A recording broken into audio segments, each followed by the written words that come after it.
Stay tuned and you too can learn how to indicate in your vise in 6 seconds flat.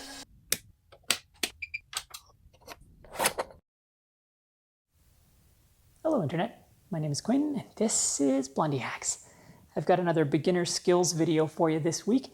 We're going to talk about tapping. Tapping in is a really fundamental skill in a machine shop, and I think it's one of those things that beginners often get tripped up on because there's a lot more to it than it first appears. So let's go. Tapping in can be broken down into two essential skills. Either we're trying to seat a part, such as in a vise, or we're trying to align a part, generally with a mill table or a lathe spindle. When we're tapping in, obviously we're using a hammer, hence the name, but to understand this process in the machine shop, it's actually helpful to understand how hammers work. You may not have thought a lot about that.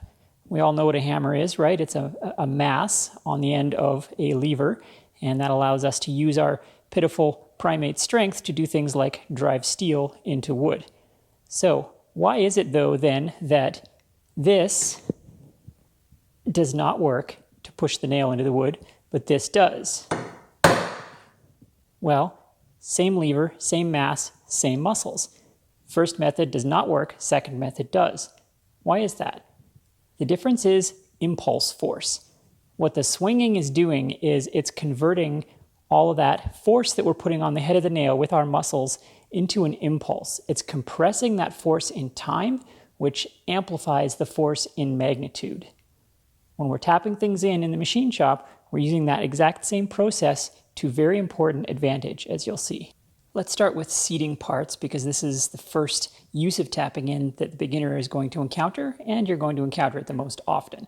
So I've got a hypothetical piece of material here and I want to machine it, so I'm going to put it in my vise. Got it sitting nicely down on my parallels there, and I'm going to tighten the vise all the way. Good and tight. That's as tight as it needs to be to hold the part. I haven't left the vise loose and I'm not going to tighten it after this process. You tighten the part in before you tap in. And that comes back to what we talked about with hammers, right? The whole point of tapping in is that that impulse force that a hammer creates can overpower the vise and cause the part to move that last little bit without us having to readjust the vise. And that's important because a lot of the reason that we need to tap in is because of what the motion of vise jaws does to the part. A lot of things cause this part to move after we've put it in the vise, but the most common and most prominent effect is what's called jaw lift. The movable jaw on the vise, as we tighten it, tends to lift up a little bit under tension, and that slight lifting force causes the part to move up off of our parallels a tiny bit. Now there are some fancy high-end vices that have mechanisms in the movable jaw to minimize or prevent that effect, but most of the time for us plebes, you're going to have jaw lift on this movable jaw every single time you tighten something in. So this is why you have to do this process after tightening with the vise. If you snug up the part, tap it in, and then tighten the part, you're just going to get more jaw lift at the end that you would then have to tap in again. But we can do that because of the power of that impulse force. Okay, so my part is in the vise. I've tightened it up.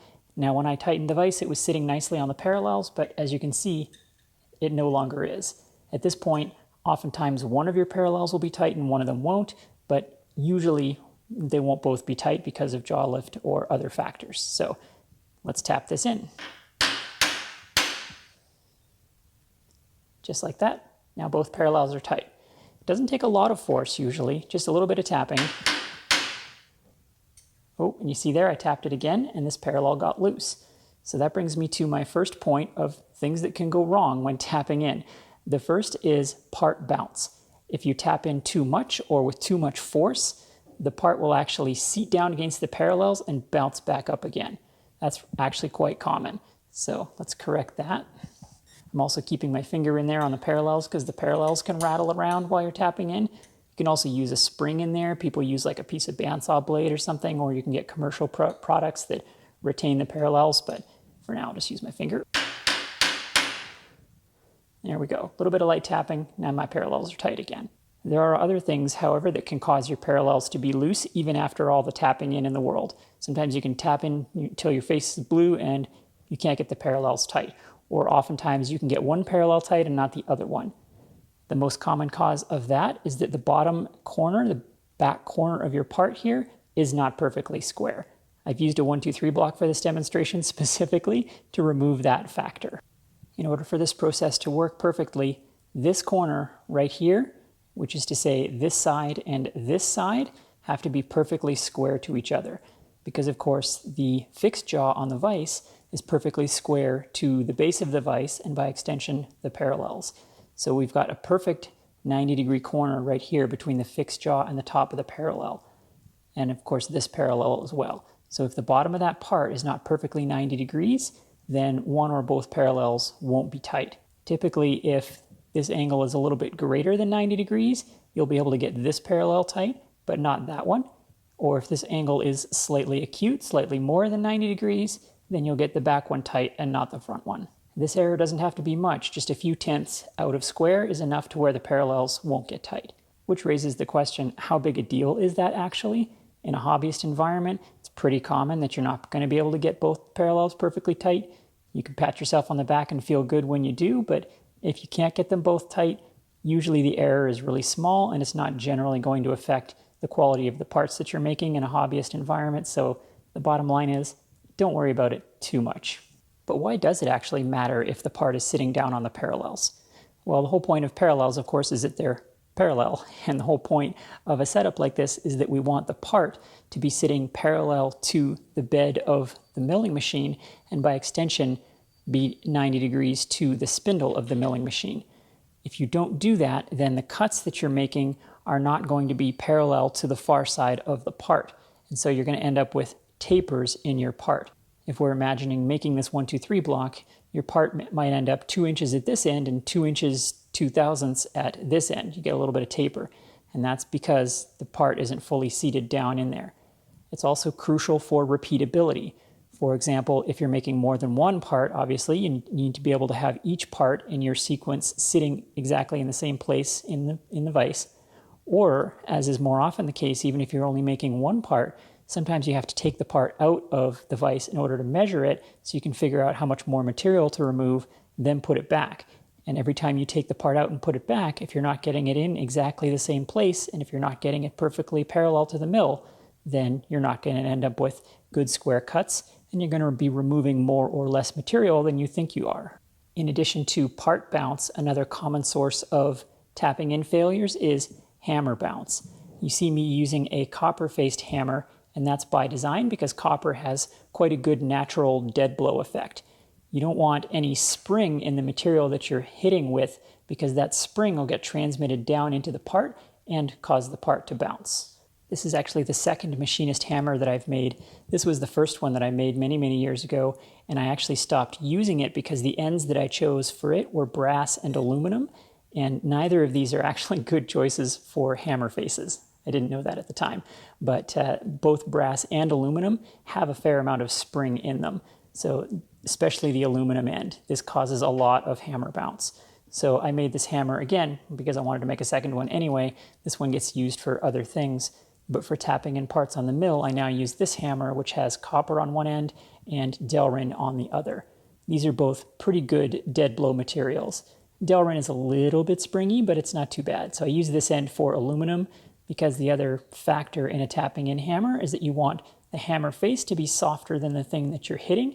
Otherwise, you're going to damage your parts. So copper is great for that. It's basically softer than pretty much everything except other copper parts or possibly aluminum. So I use the Delrin end in that case. If you've got room for a proper dead blow hammer, you know, the big orange ones with the plastic coating on them that have lead shot or sand inside them, those are obviously even better. Those are actual dead blow hammers. But on hobby milling machines, those hammers are just too physically large. You can't get in there with those big orange hammers and do any kind of swinging. So making your own little tapping in hammer in a hobby shop makes a lot of logistical sense. Little pro tip here for you. The head casting on this milling machine and probably most other hobby milling machines is hollow, and I frequently use that as hammer swinging range. Just those extra few inches often gives you the reach that you need to swing down on your part without having to crank the vise all the way out to get room. Tapping in is not just for the milling machine. Sometimes you will do it on the lathe for seating parts as well, most commonly when you want to seat a part against the face of the chuck, or perhaps more commonly against an inside step of your outside chuck jaws for reference. This is really common if you're trying to make a part that is parallel front to back. You want to make the machined face that you just did parallel to a reference on the machine when you go to cut the other side. And using the chuck jaw faces or the face of the chuck for that is really common. However, arguably on the lathe, it's more common that you're interested in concentricity than you are in seating parts against the face of something, because lateral repeatability or reference of parts on the lathe is less commonly important than concentricity. So there are cases on the lathe where you specifically do not want to tap it in. The most common being if you're chucking a piece of stock with an unmachined end on it, you don't want to put that stock all the way up against the face of the chuck, because that unmachined surface is trying to reference against the face of the chuck, and that can prevent the chuck jaws from gripping squarely on the part, and it can force your part to sit crooked in those jaws. So in that case, you want to pull the part away from the face of the chuck a little bit, such that only the chuck jaws are constraining the orientation of that part relative to the spindle axis. Conversely, if you do have a machined face on the end of your part that you want to reference for squareness, especially if the sides are also machined, then you may want to make sure that you do tap it in a situation like this where I've now got a square face and square sides, and I want to make sure that those are both referenced on the reference surfaces of the chuck. So in a case like this, I am going to tap this in. Just like that, just to make sure that's seated nice and flush on that reference face. Let's move on now to tapping things in for alignment, the other major use case. This is probably most common here on the milling machine, particularly when working directly on the table, because you have no easy references in the XZ plane when fixturing pieces on the table. So you're pretty much always going to have to do some amount of indicating in for alignment to get the piece square to the table of the mill. The vise, of course, does all of that for you, which is one of the reasons that we like vices so much. In addition to being an easy way to hold on to things, they give you a lot of alignments for free, but many things that you'll work on don't fit in vices, so here we go. Before you even begin, you have to ask yourself, where is my pivot on this part that I'm trying to align? Every part is going to have some point on that part where it's going to pivot as you try to align it. Just like with the vise, you start with the part tight. Now this is scenario number 1, which is the center pivot. So in this case, I'm going to have one end that's low and one end that's high. So start by finding your low end, which I happen to know is this end. And I'm going to set that at 0, just with a little bit of preload on the indicator, and then I'll run it down to the high end. So we're at plus 11 there. So I've got 0 at this end and plus 11 at this end. And because my pivot is in the middle, I just have to move this end that way by half of the error, in this case 5.5 thousandths. Now it would be nice to just tap right here, but of course I would hit the indicator. So instead I'll tap this side this way, and again, because it's center pivot, I just have to move this end the same amount and it'll take out the same error on the other end. Now just before I do this, let's talk about taking care of your indicators. In a perfect world, you would never tap on a part that has an indicator touching it. And this is because when you tap on the part, it creates a little shock wave that runs through that part and up that needle and into that indicator. And you'll see the needle on the indicator jump when you do this. That's not great for your indicators. It's best practice to avoid doing that whenever possible. However, when using DTIs on a part like this, it's pretty much impossible to avoid, because you'd have to move the table to unload the indicator, do some tapping, try to get the table back exactly where it was with the DRO, or setting your hand wheels and managing backlash and yada, yada, yada. That's very difficult and very time consuming, and you're going to lose accuracy doing that. If you're indicating on something with this style of dial indicator, it's easier to avoid because you can just pull the plunger off, do your tapping, put the plunger back, and see how the measurement has changed. So I certainly avoid hammering on indicators whenever I can, but I know I'm going to get angry comments about this, but the fact is, in the real world, it's frequently very difficult to avoid doing it. So there we go. I took out 5.5 thou of error. Now I'll re-zero it just by moving the table. And we'll see how we did. All right, so that was very close. We got within 1,000th there. Now that little bit of error could have been just me misreading the indicator a little bit, or not being quite careful enough with the tapping, or there's another reason that I'll explain in one moment. Scenario 2 is an end pivot situation. Imagine the part ends right here. So in this case, I want this area here to be straight with the x-axis. And in this case, it's generally easiest to start with a reference on the pivot at 0, because then however much this end is off, that's your error. So again, I'll move the table and zero up my indicator on my pivot point, run it down and see where we are. This time my error is 6.5 at this end. I'm low, and I just have to tap out all of that because, again, the pivot is 0, so this is all of my error right here. There we go. Now let's see how straight we are. There you go. We're within a few tenths of straight there. So this scenario is quite easy. Scenario number 3 is an offset pivot. That's where the pivot point is offset in one or both directions from the surface that you're trying to indicate. This scenario is the most difficult and the most common because the universe hates us. Now, interestingly, both of the previous scenarios are subsets of this because, of course, the center pivot scenario and the end pivot scenario still have some offset, right? Those error reduction methods that I showed you assume that the part is infinitely thin, that it's just a straight line that's pivoting on that center point or on that end point. In reality, there's a little bit of offset there. So you'll see a little bit of that error creep in. This is what I was alluding to with that center pivot demo because that part was actually fairly wide. So there was a little bit of this offset pivoting error that I'm about to demonstrate. The secret to the offset pivot scenario is to imagine the error much larger in your head. Imagine a big swinging block in your head that's much larger than the part, because that will help you visualize what the ends of your indicating surface are doing. And that's the key to understanding what's going to seem like very unintuitive things that needle is doing. So let's say I need to align this part here to my mill table. I'm going to get it in the ballpark with a square on the table edge.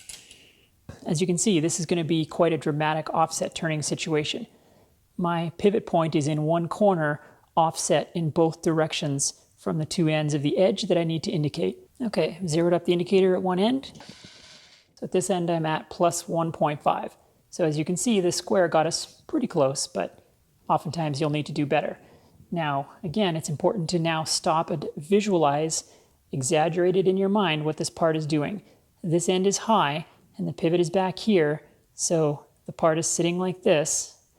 And if I then tap this end that way, the part is going to swing in like this. Now, look what's happening in this scenario. This end moves in, but so does this end. Both ends, in a swing like this, move inward. So my 0 at this end is going to go negative as I tap this in. So this is where offset turning can really mess with your head and why it's important to visualize the motion that the part is going through in an exaggerated way. This might seem confusing. I was hitting this end and the indicator was going down, which at first glance looks like it's increasing your error, right? But it isn't. Remember, that's what I said was going to happen. As we swing this part inward, both ends are going to go down. So what I was doing was not looking at the numbers, I was just looking at the travel of the indicator. I was counting how many tick marks it was moving, not caring about the direction it was moving in, because I know the direction the part needs to go. So I'm measuring the delta of that part, not the actual indicator value. So I moved it a couple of thou in the direction that I know it needs to go, and now I can re-zero this and see where we're at. Now you see that? Now we're at negative at this end. So I actually went too far. It looked like I just moved a couple of thou at this end, but of course, when this end moves a little bit, this end moves a lot because of where the pivot is. So this is why you got to be really careful about where your references are and how much you're moving the part. But this is actually good because with the error in this direction, it's actually easier because now I can tap it from back here. This is a good excuse to demonstrate another good technique, which is to force the error in a direction that's easier to tap in. So in this case, when the part was crooked in this direction, it's actually easier to just tap it out of whack the other way, knowing that I can now easily tap it in from this side, rather than trying to do the shenanigans with putting my reference at this end and having to measure small movements at this end. In this case, because both ends move in the same direction, I actually have to tap in more than I think I need to. I have to take out more of the error than I expect. So if I tap it to 0, I'm still going to have error in it. I actually have to go a little past 0 because both ends are moving. I'll go to 0 and show you what happens. And here you can see what I mean. So it's almost straight now, but you can see that we're still negative at this end. So we actually didn't quite move it enough. So I move it a little past 0 now. So it's actually straight now, even though it looks like we went too far at that end. I'll zero it out here and show you.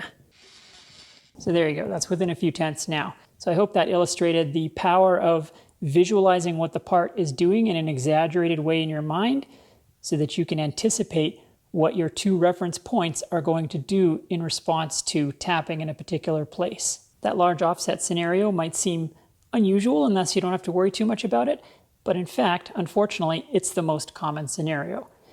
Simply because, guess what indicating in your vise is? And this is exactly why many beginners get really frustrated with trying to indicate in their vise, because that's exactly the scenario. The pivot points on your vise are either here or here, and the fixed jaw is way back here. There's a lot of offset there. So when you tap in your vise trying to straighten it out, both ends of that fixed jaw are swinging. You can never isolate one end or the other of that jaw and make it into a simple halving of error situation like you would like it to be. And this is why the traditional method for teaching how to indicate in a vise is called walking it in, which is exactly the thing that we just did with that square fixture block. But what you do is you tighten one bolt or the other alternately as you tap in one end of the vise and the other, and you take out a little bit of error at each end, alternately changing your pivot point, and you walk in the vise. That's what that's about. However, there's a much easier way that also works in other offset situations. I'm going to mess up my vise for this demonstration. You're welcome. And I'll show you how easy it can be to indicate in your vise. This method is so easy that you will stop worrying about pulling off your vise to do work on the table or to put your rotary table and so on. You will no longer worry about pulling your vise on and off. It's that easy. So start with the indicator roughly in the middle, and let's see where we are at for error. Okay, so obviously this side is high. The needle was climbing very rapidly as we went in this direction. So again, visualize the big rectangle. That rectangle is swung like this. So we need to swing it back like that. The secret to this method is, remember when I said that the actual values on the indicator don't matter when dealing with an offset pivot situation? Only the delta of the needle matters. That's the secret to this method. It only matters which direction and how fast the needle is moving. So ignore the numbers, we're just looking at the motion of the needle while we do this. And the secret is we do this with the power feed. So once I've established what direction it needs to move, then I'm going to pick a pivot point. I've got two options here, of course, the two mounting bolts. Doesn't really matter which one you use, whatever's easiest for you to visualize how the tapping is going to work. So snug up one point and keep the other point a little bit looser. So I snugged up this bolt a little bit, and I know I have to move it this direction. So I know I'm going to be pivoting here, so I know I have to hit this corner of the vise. So I'm going to set up to do that. Now what I'm doing here is I'm going to be running the power feed in this direction, and I'm going to be watching the motion of the needle. And the goal is to get the needle to stop moving. I know I have to hit it in this direction. That's already been established. This method only works if you think ahead of time which way the vise has to actually move. But once you know, then you can ignore all the variables on this indicator except the speed of the indicator. So the more I hit on this spot, the slower the indicator is going to be moving. And I just keep hitting until it stops. Now, if the needle starts moving the other way, you've gone too far, but it's usually pretty easy to just sneak up on it. And once you get the hang of this, you can do it in a single pass. The faster the jaw is moving, the easier it is to see the effect you're having on the velocity of the needle. So it's good to use a combination of regular and rapid feed while you do this. So here goes.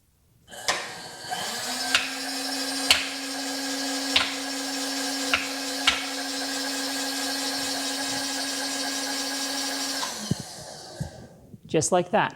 Now this was unintuitive because as I was moving this direction, the needle was traveling down, and each time I hit it, the needle jumped in what seems like the worst direction, right? The error seemingly gets worse because it's jumping forward in the same direction it's moving in the direction of the error. But again, the direction doesn't matter, only the motion of it does. So to make that point, I'll zero it up here once again.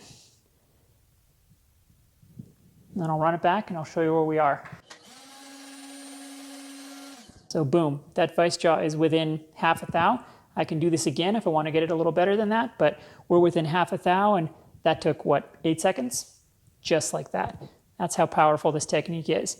And you can do the same technique when you're indicating in parts. If you can get them set up such that you can use your power feed and have the indicator on it, you can use that same method. Works just as well on a part as it does on the vise. Here's that footage one more time so you can see how quick and easy that was.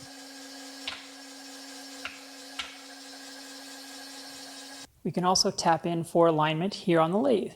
Typically, when you think about aligning a part on the lathe, you think about dialing in a 4-jaw chuck, which is, of course, frequently how you'll do it when you need best possible concentricity. But when you just need a part pretty good, and you have the 3-jaw chuck in place, well, you can tap in a 3-jaw chuck to improve the concentricity of your setup. So as an example, here's a part with a machined surface on it that I just threw into the 3-jaw arbitrarily. Let's see where we're at on concentricity. So we're about 10,000ths out there. So I can tap this in now just by running my indicator to the low point, which means this part is far away from the indicator right now, and I just want to move it closer to the indicator, so all I have to do is tap on the far side by half of that error. And this is also a good scenario where we can avoid hitting on the indicator. There we go, it's a little more than half. So now I'll re-zero it so it's easier for you to see. And there we go, we're within 1,000th there. So we've got nearly 4-jaw concentricity now out of this part that I just threw into the 3-jaw. So frequently this is quicker and good enough on accuracy for many, many parts. And this is not just for 3-jaw chucks either. You can also tap in parts on the faceplate. You can tap in parts in collet chucks.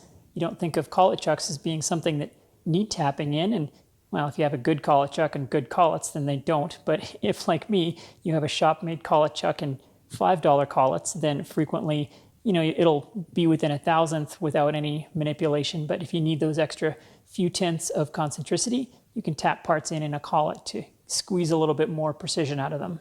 It's a good example of where you don't need fancy tools to be a good machinist. If you understand the principles of what you're doing, it's pretty easy to compensate for the weaknesses in cheap tools. Now remember when I said the first step was understanding where your pivot is? That's easier said than done in many scenarios, especially when you're clamping things to the mill table or to a fixture plate like this. You're typically going to be using toe clamps or some sort of face clamps. Then the question is, okay, if I need to align this edge, and I know that this side is high, so I need to tap this edge in, okay, fine. Where's my pivot point on this? Who knows, it could be anywhere, right? So in this scenario, what you do is you create your pivot point. If you know this edge needs to move inward at this corner, and you want to swing it like this, then you probably want to pivot right here. So what you can do is loosen these clamps just ever so slightly,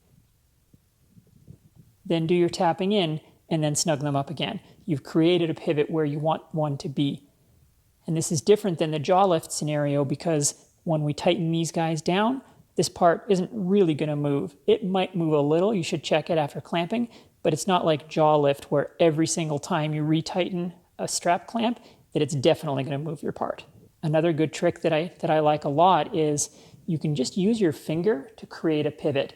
So even if all these clamps are all the same tightness, if I put my finger right here and tap this corner, it will pivot on your finger.